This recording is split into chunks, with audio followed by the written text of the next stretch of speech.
demi keajaibanmu di setiap langkah hidupku,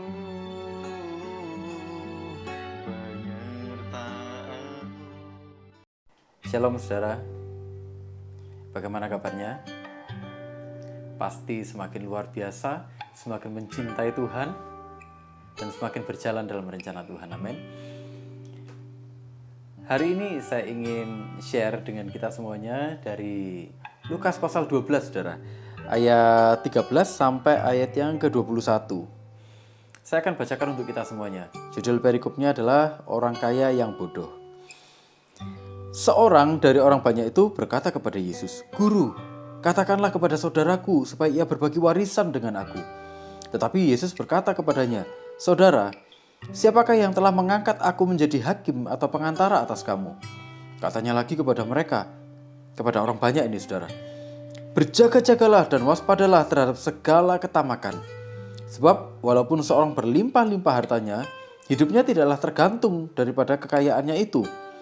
Kemudian ia mengatakan kepada mereka suatu perumpamaan, katanya, "Ada seorang kaya, tanahnya berlimpah-limpah hasilnya. Ia bertanya dalam hatinya, 'Apakah yang harus aku perbuat? Sebab aku tidak mempunyai tempat di mana aku dapat menyimpan hasil tanahku.' Lalu katanya, 'Inilah yang akan aku perbuat. Aku akan merombak lumbung-lumbungku dan aku akan mendirikan yang lebih besar dan aku akan menyimpan di dalamnya segala gandum dan barang-barangku. Sesudah itu, aku akan berkata kepada jiwaku, jiwaku, ada padamu banyak barang, tertimbun untuk bertahun-tahun lamanya. Beristirahatlah, makanlah, minumlah dan bersenang-senanglah.' Tetapi firman Allah kepadanya, 'Hai engkau orang bodoh, pada malam ini juga jiwamu akan diambil daripadamu. Dan apa yang telah kau sediakan? Untuk siapakah itu nanti?' Demikianlah jadinya dengan orang yang mengumpulkan harta bagi dirinya sendiri, jikalau ia tidak kaya di hadapan Allah." Nah, jadi saudara, ini tiba-tiba ada orang datang di tengah-tengah kerumunan ini saudara. Ada orang datang, kemudian dia ini sebenarnya bukan mau bertanya. Dia ini sebenarnya ingin meminta supaya Yesus membela dia. Membela dia apa? Supaya dia mendapatkan harta dari saudaranya. Dia ini sebenarnya ingin memanfaatkan Yesus. "Yesus, kamu bilang sama saudaraku itu, bagi hartanya." Dia ingin memanfaatkan Yesus untuk memenuhi hawa nafsunya, untuk memenuhi keserakahannya, memenuhi ketamakannya. Dia inginkan harta benda. Jadi mungkin dia lagi rebutan harta benda, saudara. Kemudian dia memanfaatkan Yesus untuk mendapatkan itu. Tapi Yesus tahu yang paling dalam di dalam hatinya orang ini. Makanya Yesus langsung ngomong sama orang banyak, "Berjaga-jagalah dan waspadalah terhadap segala bentuk ketamakan." Yesus sebenarnya tidak anti dengan orang memiliki materi atau ada materi yang kita gunakan. Enggak, Tuhan tuh sebenarnya bukan anti dengan hal seperti itu. Atau Tuhan anti dengan orang nggak boleh jadi kaya. Itu bukan anti yang seperti itu, saudara. Kita bisa lihat di Alkitab ada Ayub yang kaya raya, ada Abraham, ada Salomo, dan ada banyak orang-orang kaya yang lain di Alkitab yang dicatat oleh Alkitab.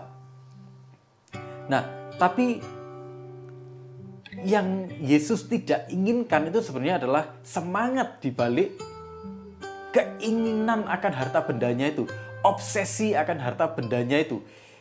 Itu yang Yesus berikan peringatan.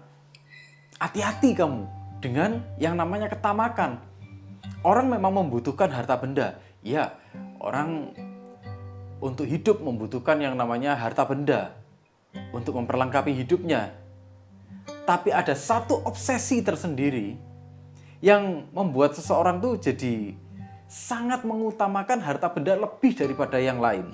Dan ini yang Yesus soroti sebenarnya, saudara. Nah, saudara, peringatan Yesus itu ada 3 hal, saudara. Saya ingin kita melihat satu persatu, saudara. Yang pertama adalah waktu Yesus bilang gini, berjaga-jagalah dan waspadalah terhadap segala ketamakan. Saya ingin mulai dengan ketamakan dulu, saudara, karena ini yang kita bahas. Ketamakan ini, saudara, berbicara tentang kecurangan, tentang pemerasan, bahkan, saudara, ketamakan ini bicara tentang keserakahan yang sangat ekstrim. Jadi ini ada unsur agresifnya, saudara. Karena dia ada unsur agresifnya, ketamakan yang seperti ini, itulah kenapa dibilang ekstrim. Dia menghalalkan segala cara untuk mendapatkannya. Dia nggak peduli orang lain rugi. Dia nggak peduli orang lain tuh dirugikan. Dia nggak peduli orang lain itu dihancurkan. Dia nggak peduli dengan nasibnya orang lain. Dia cuma peduli dengan dirinya sendiri. Dia cuma ingin dia sendiri yang dapat enaknya. Orang lain terserah mau dapat enak, mau nggak enak, terserah kamu. Yang penting aku yang enak. Yang penting aku yang dapat. Itulah kenapa dia jadi raja tega, saudara. Orang-orang yang seperti ini nggak punya perasaan, saudara. Hati nuraninya mati. Dia nggak peduli dengan nasibnya orang lain. Itulah kenapa dia bersikap agresif. Kelihatannya dia baik, kelihatannya dia sopan, tapi di balik itu dia ini ngambil organ dalam, saudara. Jadi dia ini istilahnya kalau orang itu dibilang diam tapi menghanyutkan. Atau bahkan dia sekalian kelihatan agresif, saudara. Nah, ini yang dimaksud dengan ketamakan. Jadi ini sifat yang curang, sifat yang penuh dengan pemerasan, sifat yang serakah, tapi serakahnya ini agresif, saudara. Sangat agresif, menghalalkan segala cara. Ya, ini dia. Jadi Tuhan minta kita hati-hati dengan sifat yang seperti ini. Jangan sampai kita jadi orang-orang yang seperti ini. Kalaupun kita ketemu dengan orang yang seperti ini, kalaupun kita nggak jadi orang yang tamak, tapi kita juga bisa hati-hati kalau ketemu dengan orang-orang yang seperti ini, saudara. Nah, peringatan yang kedua, saudara, yang saya ingin bahas di sini adalah berjaga-jaga. Nah, saudara, berjaga-jaga ini berbicara tentang melihat dengan mata, melihat dengan pikiran, dalam artian dia memahami. Jadi nggak cuman kita ini melihat, oh ya ada orang-orang yang tamak, oh ya ada orang-orang yang serakah. Enggak, tapi Yesus ini ingin bilang, kamu lihat ada fenomena-fenomena ini, terus-menerus kamu lihat, tapi jangan cuman kamu lihat, jangan cuman ini jadi sesuatu yang sifatnya tuh sekedar lewat, tapi kamu pahami. Sampai kamu memahami. Kamu sudah mengalami, minimal kamu sudah pernah bertemu dengan orang yang serakah ini. Contohnya ini ada ini. Orang serakah ini mungkin bahkan kamu sendiri pernah menjadi serakah. Kamu sudah tahu bagaimana rasanya menjadi korban orang serakah. Atau mungkin kamu sendiri sudah pernah menjadi orang serakah, sehingga tahu rasanya bagaimana menjadi serakah. Kamu pernah menjadi pelaku mungkin, bahkan juga mungkin kamu juga pernah jadi korban. Kamu sudah pernah melihat semuanya itu. Jangan cuma kamu melihat, tapi kamu harus belajar dari situ.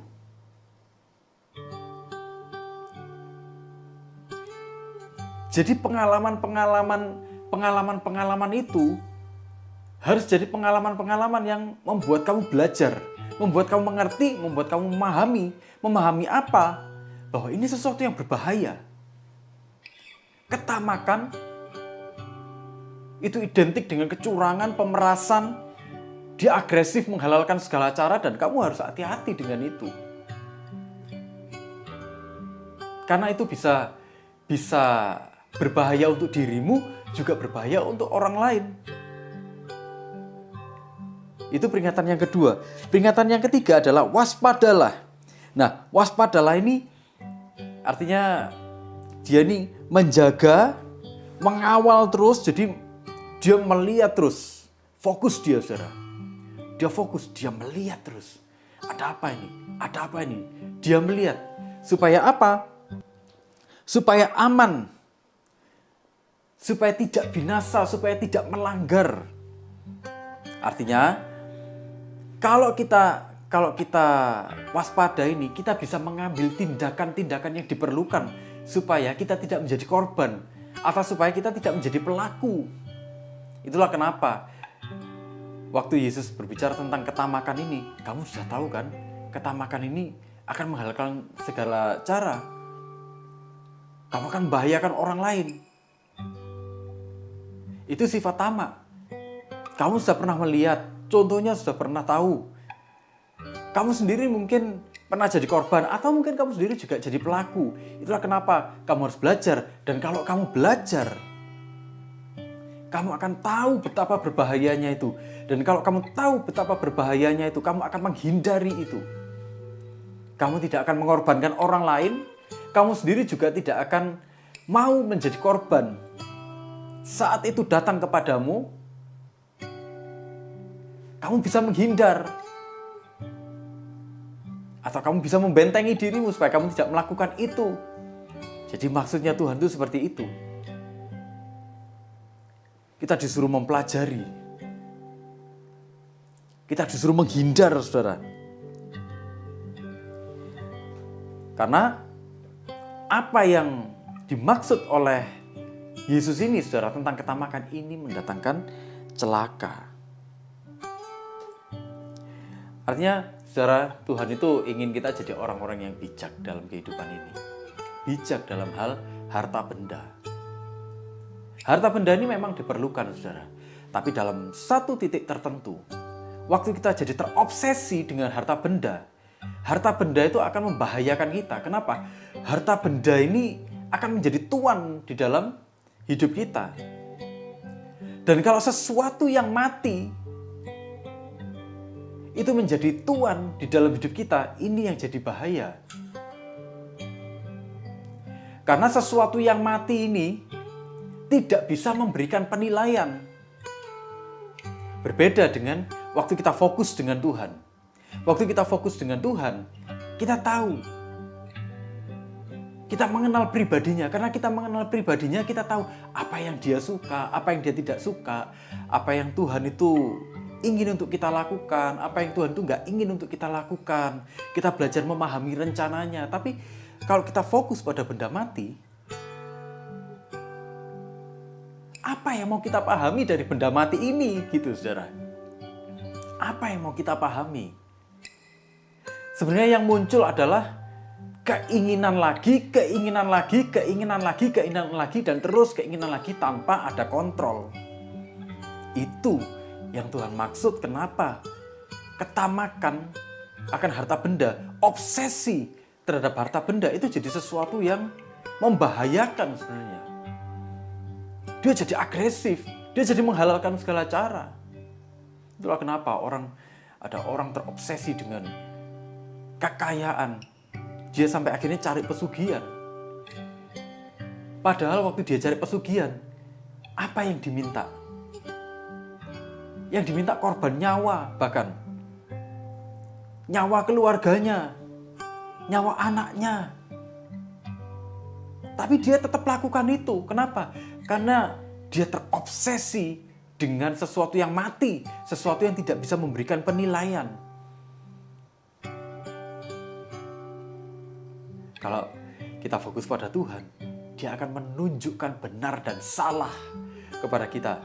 Salah kita dikoreksi. Ya kan, saudara?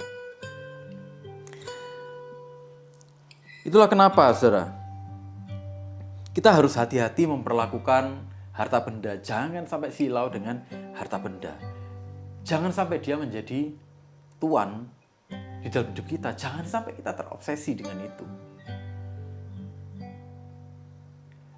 Pada akhirnya sebenarnya, waktu orang itu terobsesi dengan harta benda, waktu dia mendapatkannya sekalipun, dia tidak akan menikmatinya. Kenapa? Karena dia ingin lagi. Dia sampai lupa bagaimana cara menikmatinya.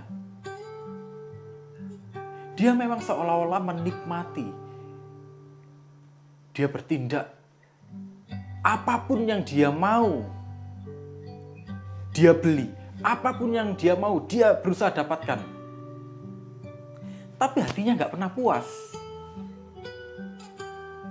Hatinya ini nggak pernah merasakan kecukupan. Itulah kenapa dia tidak menikmati sebenarnya.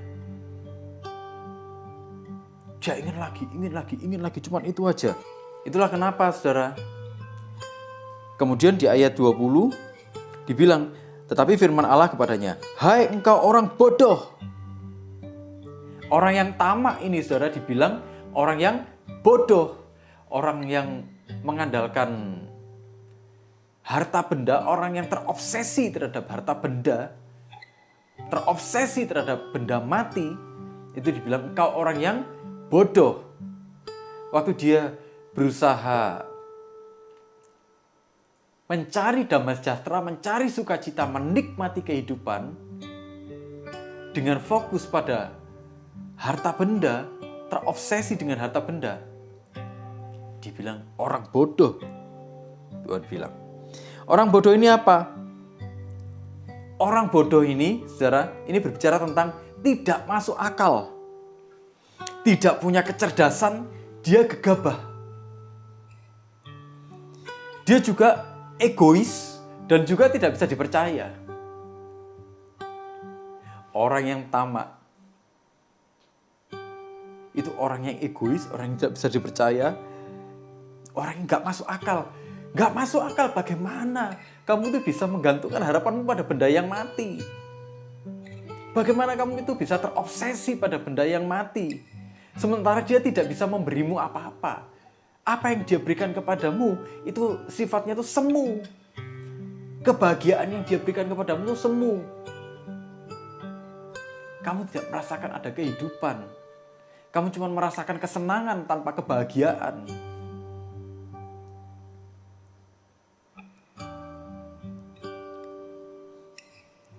Kamu egois karena hanya mementingkan dirimu sendiri. Sehingga kamu rela mencelakai orang lain. Bahkan rela mencelakai keluargamu, menghancurkan keluargamu. Cuman gara-gara apa? Cuman gara-gara kamu terobsesi dengan harta benda. Kamu gegabah. Kamu gak pikir panjang akibatnya pada orang lain, pada keluargamu. Kalau orang korupsi, dia ditangkap, dia dipenjara misalnya, saudara. Dia gak berpikir bahwa anak cucunya akan menanggung malu. Dia nggak berpikir sampai ke sana, saudara. Dia cuma berpikir, kalau nanti toh ditangkap, ya kita coba bernegosiasi. Iya kan? Kita akan coba. Dia nggak berpikir panjang bahwa anaknya akan menanggung malu. Melihat orang tuanya ditangkap polisi, masuk dalam penjara. Dia nggak akan berpikir panjang. Mungkin anak-anaknya dibully. Jadi bahan cibiran. Orang banyak. Itu loh. Anaknya maling. Anaknya pencuri. Anaknya koruptor. Anaknya pelaku pesugihan. Dia mungkin nggak berpikir seperti itu. Itulah kenapa dibilang gegabah.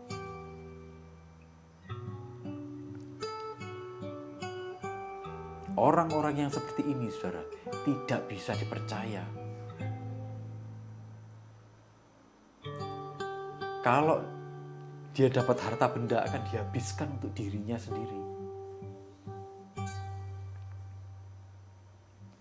Akan digunakan untuk mencari hormatnya sendiri. Itulah kenapa harta benda yang ada padanya itu tidak memiliki nilai bagi kerajaan Allah. Dia tidak ingin memuliakan Tuhan, dia cuma ingin memuliakan dirinya sendiri. Kalaupun dia ngasih orang lain, saudara. Supaya apa? Supaya dia dapat koneksi. Supaya namanya yang diingat orang lain. Tapi kalau orang percaya, memperlakukan harta bendanya, supaya apa? Supaya nama Tuhan yang dipermuliakan. Bukan nama kita yang dipermuliakan, tapi nama Tuhan dipermuliakan. melalui harta benda kita, melalui pengelolaan harta benda kita. Itu yang dimaksud. Artinya, saudara, sebenarnya bagi Tuhan itu sangat jelas bahwa orang yang tamak itu adalah sebenarnya orang yang paling penuh dengan kepalsuan di dunia ini. Sepertinya dia memperhatikan orang lain. Sepertinya dia baik pada orang lain, padahal dia sebenarnya sedang berusaha baik terhadap dirinya sendiri.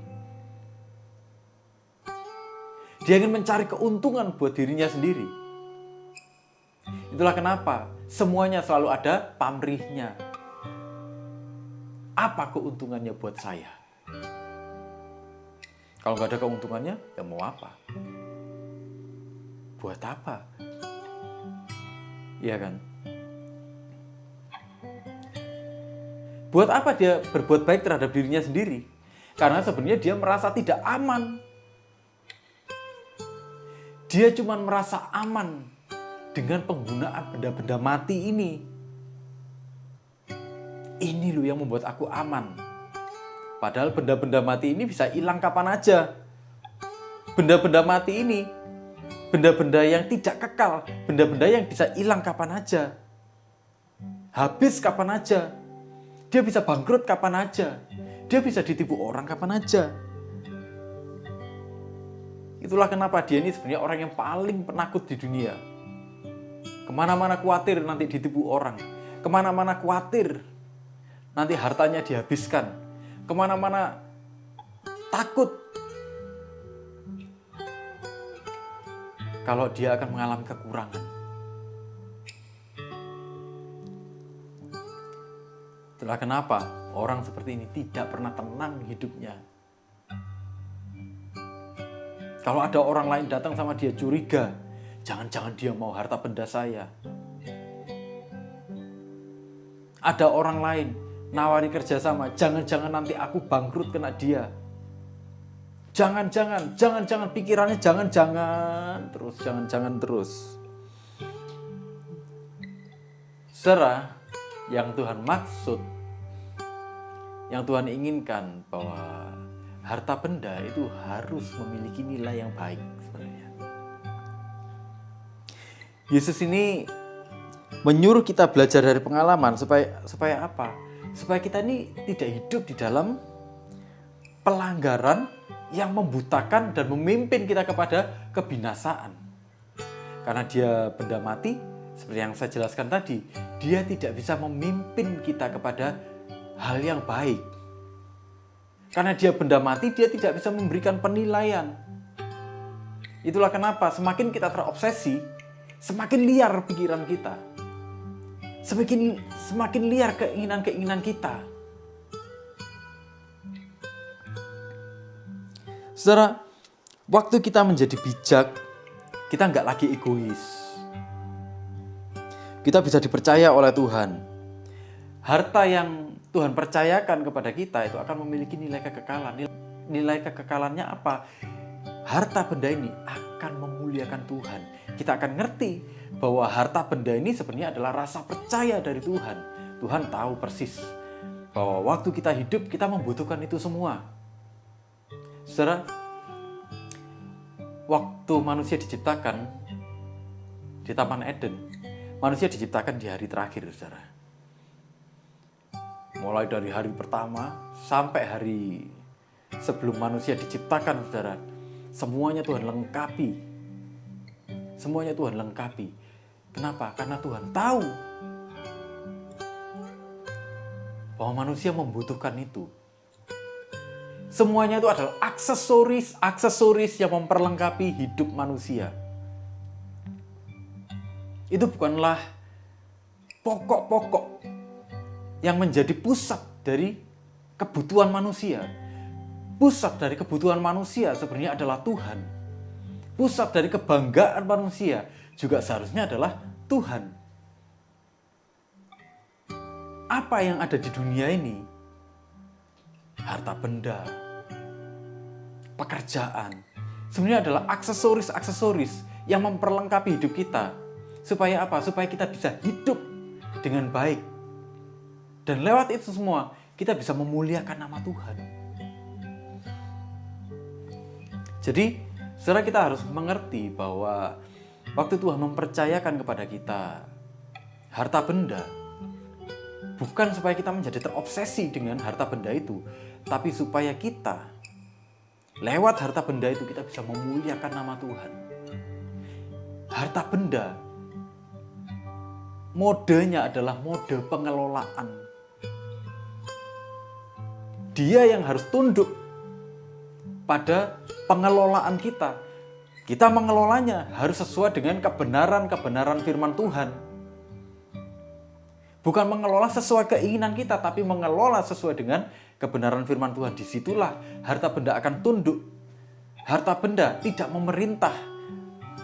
Harta benda menjadi memerintah di dalam kehidupan kita. Kenapa? Karena kita terjebak dalam kebodohannya manusia, keegoisannya manusia. Manusia menyembah benda yang mati. Manusia terobsesi dengan benda yang mati. Itulah kenapa dia terjebak dengan itu semua. Dan tidak menyadari bahwa itu semuanya seharusnya masuk ke dalam pengelolaan. Dia bukan memerintah. Dia yang harus diperintah. Harta benda ini yang harus diperintah, bukan dia yang memerintah.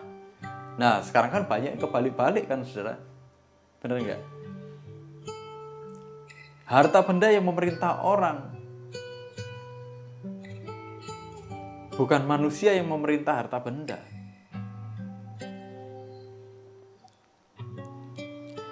Saudara,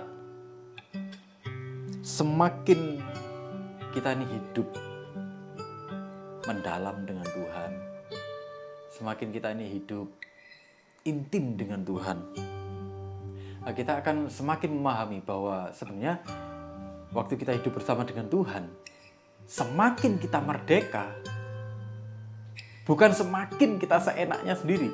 Justru semakin kita merdeka, semakin kita memahami batasan-batasan kita. Saudara, waktu kita mulai memahami batasan-batasan kita, disitulah kita mulai melibatkan Tuhan. Tuhan, pimpin aku Tuhan dalam hal ini. Tuhan, pimpin aku dalam hal ini Tuhan. Tuhan, pimpin aku untuk mengelola harta benda ini Tuhan. Supaya namamu dipermuliakan melalui ini. Supaya aku gak dibutakan Tuhan. Supaya aku gak jadi agresif. Supaya aku gak terjebak dan melakukan kecurangan-kecurangan, penipuan-penipuan, menghalalkan segala cara. Tuhan, berikan aku hikmat Tuhan. Supaya pengalaman-pengalaman aku melihat keserakahan atau mungkin aku pernah punya hati serakah, itu semakin mendewasakan aku. Dan waktu aku menjadi semakin dewasa, semakin bijak, Tuhan, aku bisa menjauh dari godaan-godaan keserakahan.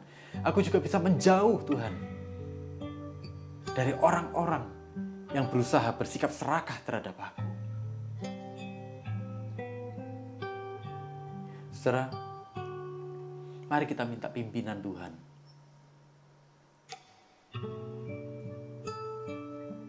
Tuhan, kalau Engkau mempercayakan kepadaku sesuatu, entah itu pekerjaan, entah itu harta benda, apapun Tuhan bentuknya, kalau Engkau mempercayakan sesuatu, Tuhan, biar kami anak-anak-Mu ini Tuhan bisa mengelolanya dengan baik dan tidak terjebak dalam kebodohan, ketamakan.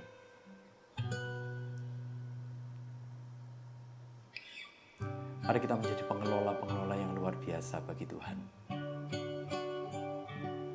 Tuhan Yesus memberkati kita semuanya. Alami keajaiban